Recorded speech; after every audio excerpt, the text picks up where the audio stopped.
From boxer to stoic, Ed Latimore on discipline, mindset, and personal growth. Ready to level up with a knockout combination of wisdom and discipline? Join us as we welcome Ed Latimore, a retired professional boxer, writer, and self improvement expert. Ed shares his unique insights on stoicism, resilience, and personal growth, which are drawn from his experiences in the ring and his deep study of philosophy. Discover how to cultivate mental toughness with the unwavering focus of a fighter. Tune in and be prepared for a potent dose of inspiration and practical advice. Welcome to the Wellness Driven Life Show, where you're about to go on a wellness driven ride.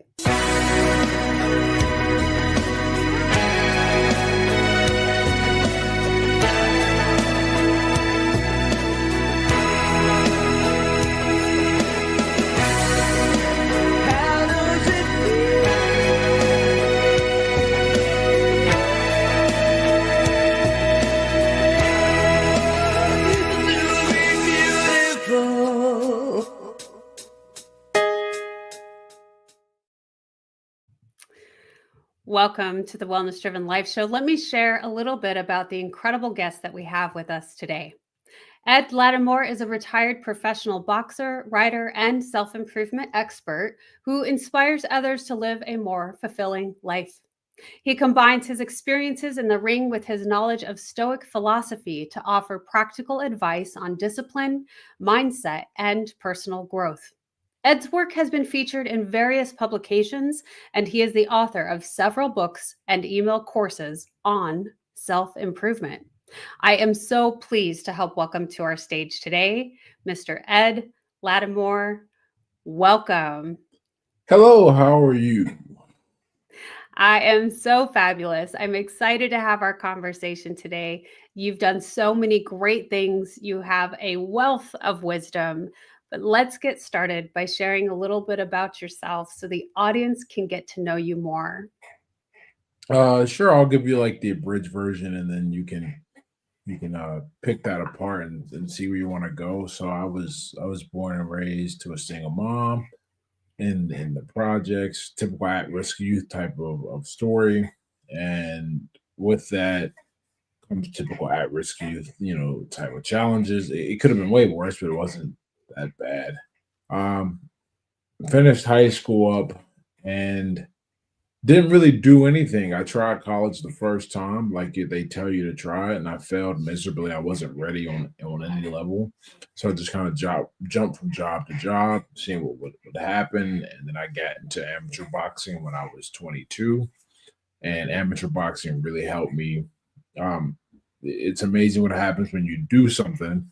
You really can't do anything else, and also you need to create an environment to support what you're doing, so that probably kept me out of more trouble, or kept me it Yeah. made my life, together. I still had problems with alcohol, but I look back and I think how much worse it could have been if I wasn't actively trying to do something with my life.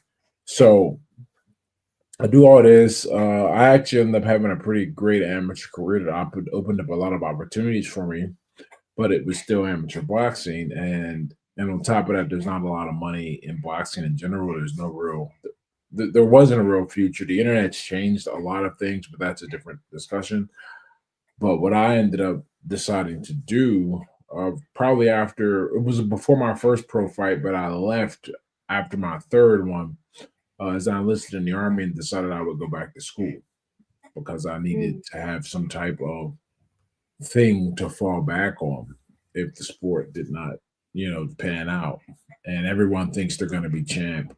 I thought I'd be a champ, but I'm not. I'm not naive either. I don't really do well in any scenario where I'm kind of forced to ignore reality.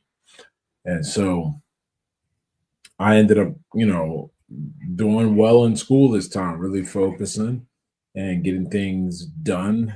And when I was 33, by the time I had done my National Guard service in the Army, and I had graduated with a degree in physics, and then my writing had started to take off too, which is really nice. So that's pretty much what it's been like. Wow, I'm 40. So wow, that was 7 years ago. This point. So that's what it's been like, and there's been some really interesting, things along the way. But that's really a top overview of what's happened in life without drilling into details on each one, and you can Yeah. drill away. Well, I've heard some key things already, and following you a little bit on socials, which everyone, if you want a beautiful person to follow along with incredible positivity and influence. He's a great one to do so with. And you have talked a little bit about you felt early on that you didn't do really well in school with learning, and when you went into boxing and learning those skill sets, you realized that everybody starts at the same level, right? You don't just go into that being this incredible person that knows how to do all of the moves and is a total professional right off the bat. And it Right. gave you a different sort of realization and insight.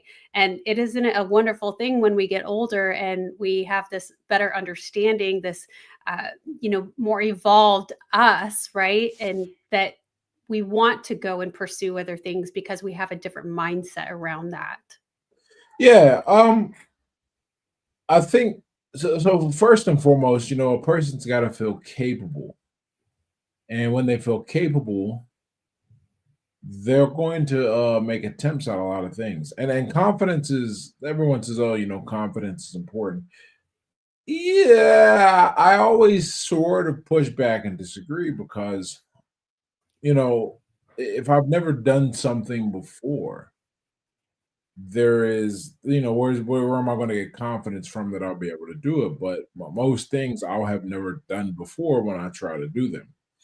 I can just have, in the pure sense of the word, faith in myself. But as I develop abilities, as I see myself grow and improve, then I'm able to take that and stick with it. There was a really interesting piece of information. Whenever this comes up, I need to look up so I can like cite it properly. But the instrument that children stick with the longest or quit the least is the piano, because the piano is the easiest to make sound nice compared to a violin, which is just brutal. And they stick with that because of the early success. Mm. Feel confident. They're like, I can do this. Let me see if I can get better. What can I play with? It sounds good, etc. Right. So for me, it was it was developing confidence in something, like seeing myself do something hard. And when I went back to school as an adult compared to when I first tried to right out of high school, I hadn't really faced anything difficult academically or really anything that like pushed me out of my comfort zone to go, if you want to attain this, you're going to have to put in a lot of extra work to attain it. And I don't think I'd ever had that experience. Like I'd played sports, but I was an okay athlete. I certainly tried to practice hard, but nothing really came of it. Uh, as evidence from you, and I didn't play football. At the top level, I had a little bit of a football time at the D3 level, but that's nothing. But boxing, when I saw what I really did well in this sport, and I wasn't a natural at all. There was a lot of time put in, a lot of risk I took, and learned a whole new landscape. And seeing how I improved there, I said, "Wow, I can if I can do this with my body, I can do this with my mind. Let's see where we can go with this." Oh, I love that. If I can do this with my body, I can do this with my mind. And I find it fascinating that you did go into something a little bit different and pursue different aspects of yourself. When you have the physical abilities and you know that you can do that, now you're going to switch gears into the mental. And we have all of these different facets of ourselves that make up the human being itself. And for Driven Living, we like to go to the spiritual, intellectual, and physical aspects of ourselves. And so it's not without developing each one of those buckets that we feel a sense of overall wellness or well-being or wholeness, so to speak. And not all at the same time. It's oftentimes at different points in our life, and at different seasons, so to speak, or because we're in different seasons of life, we want to dive a little bit deeper into each one of those dimensions. Yeah. What that reminds me of? What is he now? Like two and some change. So, so 2 years ago, I had or a little over 2 years ago, I had my first child, and my wife and I talk a lot about the seasons of life idea, and it's like, well, this is the season of life we're in now, and that requires becoming a you don't have to. I won't say requires. If you wanna flourish, if you want to get the most out of the experience, I think it does require you to become a different person and to find different strengths, to work on different weaknesses, because now you're in a different surrounding. And we think about these things as events that happen, and we respond to them, but the reality is, something like having a child, that's creating a new environment forever. God willing, I'm going to die before him, and so he's going to be around forever. So at least in terms for me, it's mine forever. So that's a new environment. It's a new thing going on. And so we have to. I dive into this season. And it's a new one, and it's great, and it's really, great big example. You should see this office. It looks nice here in this background, but it's a mess because I don't really need to think about things being clean and orderly. When I need it, I go find it. And that's how I've always been. It's been a big class point. My wife's the complete opposite. My wife is very orderly and very clean. Having a child has thrown both of us into a loop and gotten us a lot closer from the extreme. I am Yeah. far less tolerant of messes. Um, like almost uncharacteristically so. And she is way more tolerant of messes, almost uncharacteristically so. But it was really the only way to exist, because to dive into this, because I needed order and structure if I was going to work with this new person, right? With this new person that requires all this attention, and it doesn't really know what he's doing with anything. But we needed that, and she needed to be a little more flexible, because for the same reason. He doesn't really know what's going on. You got to get comfortable with having less time, and choosing your battles. So on that note, when what that made me just think of is, this is the season of life where we get to work on our weaknesses, and we get to learn to grow a human together. Not nearly as people who say pets are like kids, man. Wait, they just haven't had kids yet. We had a cat. We've been together now 12 years. We had a cat the whole time. She had the cat right before she met me. And I'll tell you what, we can leave the cat alone for 4 hours. We're just comfortable leaving this guy alone for 4 minutes. And even then, if it's too quiet, Thumbs we got to up. go find him. Yeah, and it's just different times. The time before he showed up, we made a lot of great pushes, and reached a lot of interesting places, traveled a lot, saw a lot of things. And one of the things that I could tell got my wife down is that we don't travel as much. And I'm like, well, you got to remember this season of life where we got a brand new child. I'm very deep in the middle of everything around my next book. It's a lot, but we'll Yeah. return to it. But each phase, you get to, a lot of people think about what they're missing, but what do you gain? I think that's really important to look at. I think it's absolutely beautiful that you reinforce that in your household with your wife. Remember, this is the season. What do we gain from it? Like, what greatness do we get out of this moment in time that we're experiencing? And how has being a parent shifted or changed perspective in how you bring forth ideas to the world and to your community? Well, for starters, I have zero tolerance for anything that wastes my time. I mean, like, it Okay, so just as an example of something that kind of frustrates me now, and I'm not sure how to deal with it. People send me reels to watch, and I'm like, I don't have time for a reel, and a reel is super short. And I'm like, it breaks my concentration, so I just gotta ignore my. That's actually what I do. I just ignore it till I'm like laying in bed and clump together, and I can clump all my watching together. But it's made me just put a priority on everything I do. It's it's it's simultaneously made me more risk averse and embrace risk.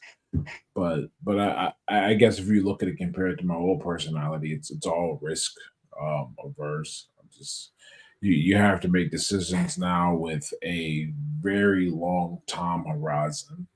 And I've always been good at that. So a lot of things that hasn't changed, but it's really just having something constantly in the background that makes me think about that I have to think about. But you don't but it's not an effort. It's just like, oh, where'd all this extra energy come from?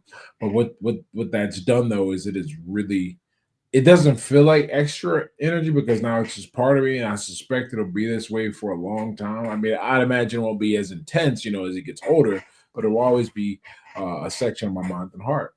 But what that's done is I just have to look at everything with this.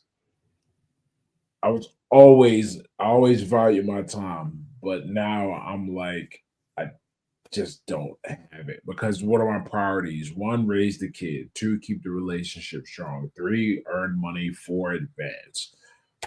After those things are taken care of, okay, and then do I want to go do something? Well, what do I want to do? I mean, is it I hang out with other dads now.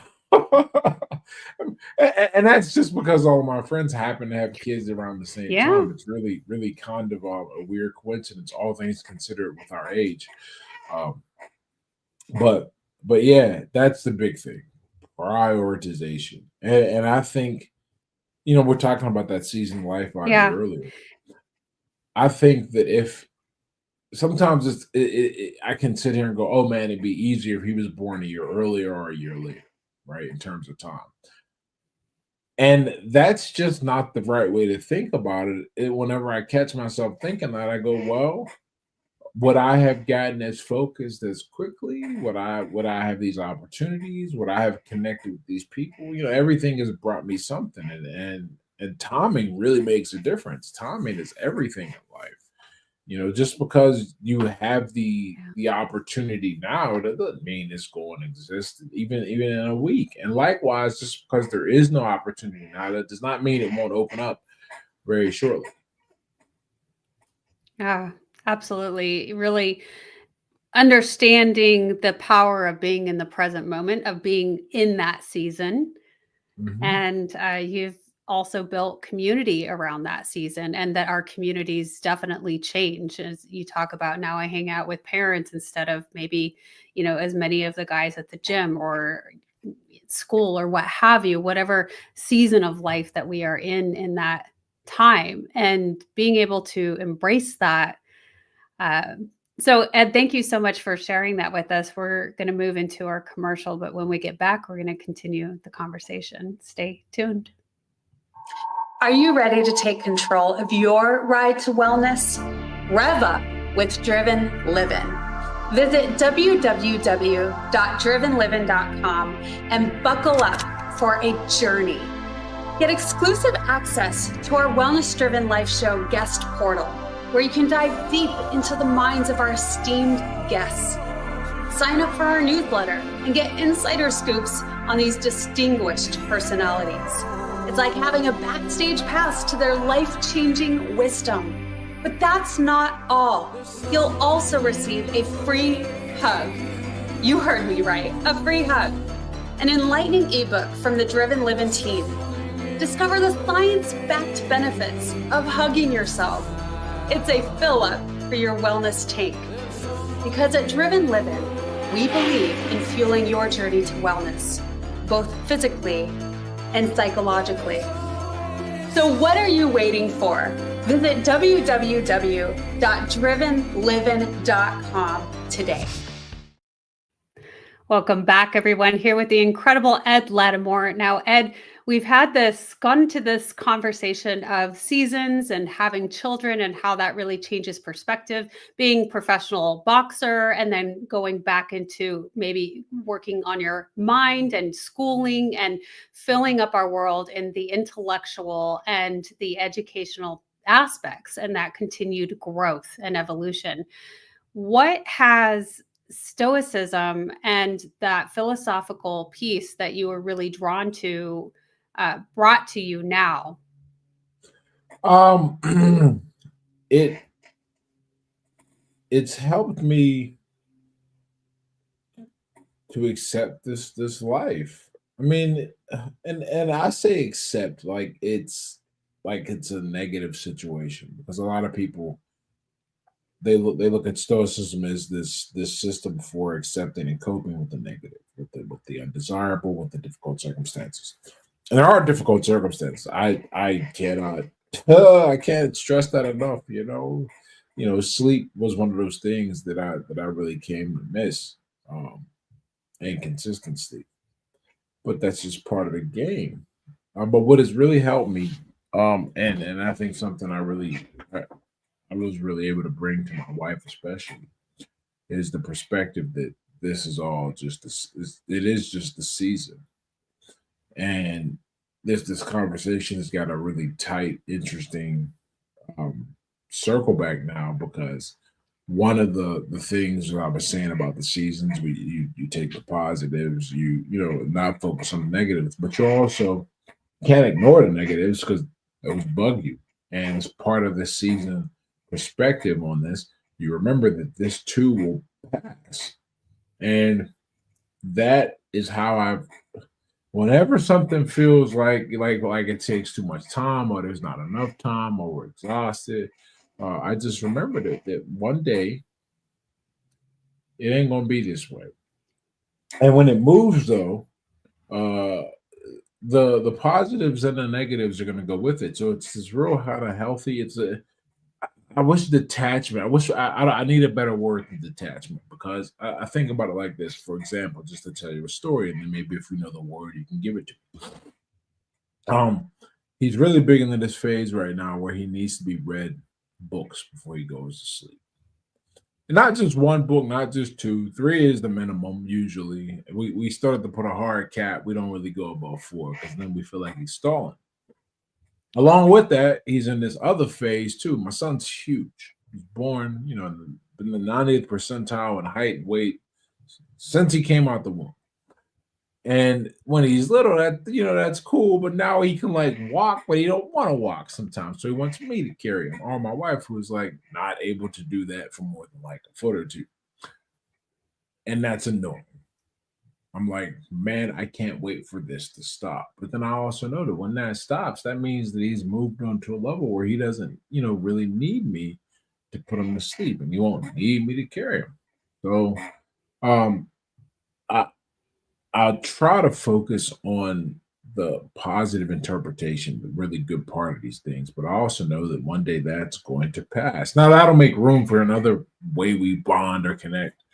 Um, but that's the idea. It's always change. That's the only constant, right? Change. Yeah. And so Yeah. that stoic perspective is really it's really helped me out. Mm. It's easy to feel stuck when life challenges and difficulties arise. It's easy to feel that it's not going to change and that you're going to be in this feeling and emotion forever. And I agree with you. I feel that having that perspective, because change is the only constant, right? It has to pass. This too shall pass. It absolutely will. And the thing that I would add to this is that it is a constant reminder of oneself, because when you get to those places, you forget. You forget that Yeah. change is the only constant and that this too shall pass. Or maybe you just need to be in that moment of feeling what it is you're feeling. And so, what would you say or add to that? There's one thing you said that like I gotta remembered, but the other thing to remember too, um, you got to balance both because yes, things are going to change kind of by nature of just just the world, at least in this respect. For respect in my situation, for example, a child is eventually gonna grow up and go off and disappear. But some circumstances they're not just going to change, and that's the other thing, I have to warn people about. You have to take steps to make things happen. Now, we got to remember that one of my favorite quotes from my teacher, my coach, is that good things take a while, bad things tend to happen quickly. You got to stay focused on the process and not get too caught up in the outcome. And that can be extremely difficult because if you're just grinding, and nothing seems to be changing on the outside, you're like, why am I going to do this? But I really believe, especially the older I get, aside from like kind of like proving it with research or math or whatever, I really believe that that's the thing that really separates people who are successful from those who are not in any domain. Can they stick with something without getting an immediate payoff? And many times we think of that as, oh, like money immediately. No, a lot of times it's just the delayed gratification. The gratification you're getting that you're delaying is just an improvement in skill. And it might not even be a big improvement, but it gets you one step closer to your goal and it increases the rate at which you can reach it. If you don't have the ability to do that work where there is no trade-off, where no one cares, where no one is looking, where it kind of sucks, you're not really gonna you won't be able to make things change. And the other thing about change too, and this may have gone off on a tangent. I'm sorry, I just thought about that. But the other thing about change too is that generally speaking, not always, but generally speaking, it's going to be unpleasant. And I mean it'll be unpleasant because what you're doing is you're changing the trajectory of your life, whether that be in an action or a thought. You're making it go somewhere else, and at first that's going to require a lot of energy and a lot of diligence and a lot of reminders. And over time, it'll become a habit, it'll become a habit, it'll become a habit. But until then, oh, you're gonna hate it. You're always gonna long for the other path and wonder if this change is even worth it. Because at the beginning, there's not much of a difference in the trajectory. If Mm. it's only 1 degree or 2 degrees off, it's only over time if you stay on that trajectory that you end up in a completely different place than you would be if you had gone the other way. And I would love for you to repeat the statement that you mentioned early on. The difficult things or the crappy things come quickly, Oh and yeah. the good things take a while. Bad things happen quickly. Good things they tend to take a while. And another way to look at this is, you say Rome wasn't built in a day, but Hiroshima was wiped out in seconds. Yeah, So yeah. So what I hear you say is through the discipline of consistency, patience, not forcing or expecting a specific outcome, or and those people who are able to harness that aspect of themselves through that patience and discipline. But it's not doing nothing. It is moving forward, it is taking action, but it's diligently, and it is specifically, intentionally, directly. And I agree with you. I think that it is oftentimes it comes with getting older. I certainly wasn't a person that had a lot of patience. That has come more so with age. So I like what I hear you say. yeah, it's I'm just happy to continue to learn. And that's all you really get to do. You get to because life is going to happen regardless whether I'm here or not. Things are going to happen. Me being here just puts me in the trajectory of a bunch of different events. Some of them are going to go off in a way that helps me, and some of them are going to go off in a way that does not help me. But they're all going to affect me, and it's not immediately obvious which one it is. Is it a good or bad effect?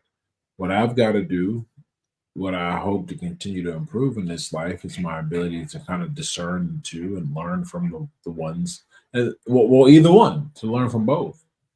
I think, um, I think that is the whole point of our time on this planet, to keep the learning up.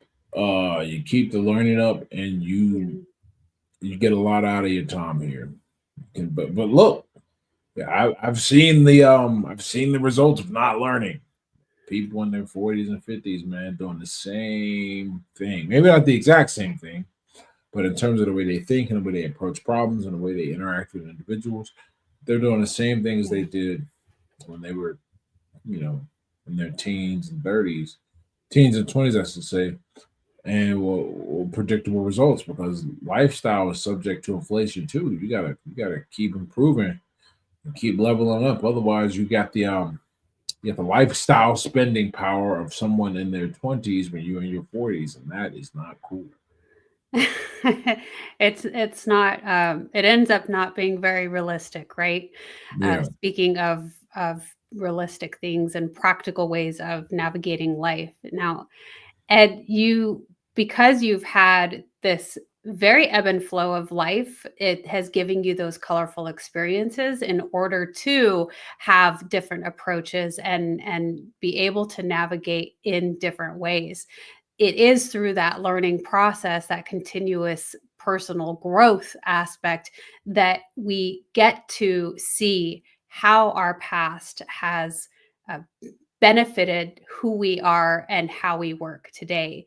And all of the choices that we get to make and the responses that we choose to take are so different because of all of those things in our past and our experiences.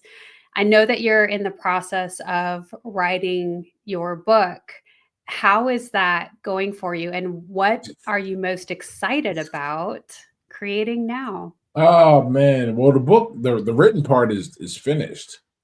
It's been finished for a few months now. Now we're in the marketing aspect, and I said, and maybe I created a self fulfilling prophecy. I don't know, but I said, writing the book is going to be the easiest part of this whole thing. And writing the book was hard because we had just moved. He wasn't sleeping, and when you write, you need time to think and then create and then edit. And it was very difficult because I was exhausted all the time. But I got it done, and I think I did an outstanding job with the book too. Now we're dealing with all the marketing thing, and there's always something in any process. There is, nothing is 100% fun. You got something you're going to hate, and I absolutely hate asking for blurbs right now. I think I got enough. We'll see what the publisher thinks, but I just hate it. I don't want to Yeah. do it. I think it is an intrusion of someone else's time. They Oh, don't get anything for it. Um, it's something I don't want to do. But I think I got enough, so we'll see. If I don't though, you know, I'm a big fan of this. What's the hood version of que sera sera? Charge it to the game, right? yeah. Look, if I ain't got them, what are they gonna do? They can't like take my advance or something or not publish the book. Will just be advances, because where I plan to more than make up for that is the part I do enjoy of all of this, which is the outreach and connection to get on different podcasts and different shows. Love that And part. here you are sharing your story. And it sounds to me like your response to getting some reviews or asking people to take their time out of their, the precious day is very similar to your response with when people send you things to watch. Uh, Right. I'm like, so, I don't. Okay, so that's what it is. I mean, I'm looking at the way yeah, I look my time. I'm like, yo, yeah. because look, I mean, someone could just write a blurb and not have read the book, and maybe some people did that. But I don't want to come ask them like, bro, you could just put some BS down and let me take it, because then that's not authentic either. So to do the process right and do it with integrity, at least for me to approach it with integrity. I'm not about to ask somebody if they go and write my blurb, yo, did you really read the book? Like, I'm not gonna do that because that's stupid. But um it's that's the part I'm like ignoring emails and shit, and people are like, and the media person is like, hey, just following up. I'm like, I'll get to it. But I'm excited though, because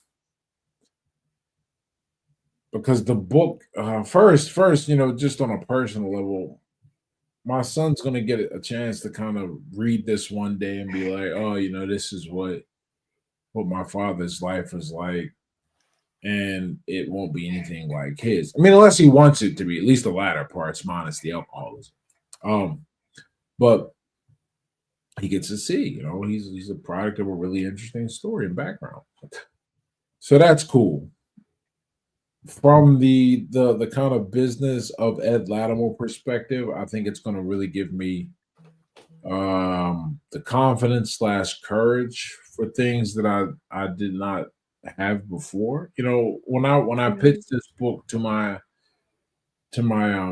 agent initially, he looked at it and he's like, why would you write this kind of book? You need to write this kind of book. And that's what I wrote, and that's what got the biggest advance. And it was a book about my story. The initial book was just about boxing. He's like, no, your story is the interesting part. That's the draw. That's what people pay for when they. How did you get to your boxing? Right. Yeah, everyone wants to see that, and I always downplay it. I won't say downplay it, but it's a hard thing for me to see sometimes. Um, but the book has really changed all that, and I'm looking forward to moving past this chapter where.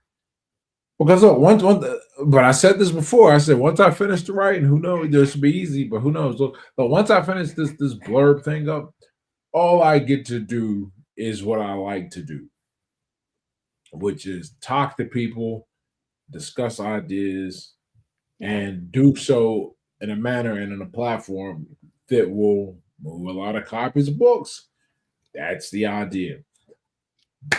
But um, yeah, in terms of anything else I'm doing, I mean, I really am going to be building around the me, because I haven't taken advantage of that.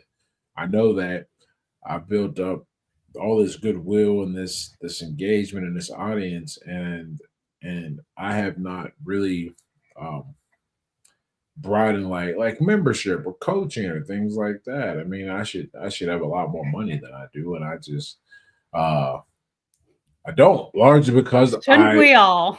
yeah, largely because I just never saw me as that God. And that has changed. Another transformation over the past 2 years has been very transformative to see how people respond to the me and the story and the thoughts and all that. Mm. It's extraordinarily healing to go through and especially in written form and then to present it to the world. Hmm. Absolutely incredible transformation with that, and healing and growth and self exploration. And isn't that so much of what we strive for within stoicism, etc., is that self understanding of who and what we are, why we respond, and to be able to look at ourselves in a different perspective and look at our life and death and the circle of life in a totally different perspective. uh, Ed, I love the way that you share yourself, just your authentic being here and being so authentic with us and being vulnerable and sharing your story.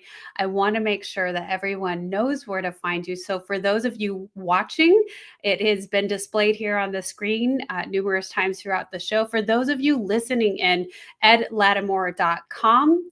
Go visit his site. He's got some incredible videos on YouTube. Watch his stories. Very well done, well edited videos of just a beautiful performance and showcase of his journey and life. So I urge you to do that. It's also in the description below. Now, Ed, if we want to finish up, I want to just thank you again for being here on the Wellness Driven Life Show. Is there anything else you want to share with our audience today? You know, one of the most powerful ideas that has changed my life and continues to change my life is a quote that I live by, and it's an Ed Latimore quote. I mean, maybe someone else said it, but I haven't seen it. And it's if you give yourself enough time and have enough motivation, you can learn anything. And I keep that in the back of my mind because that's really you need something to navigate your way through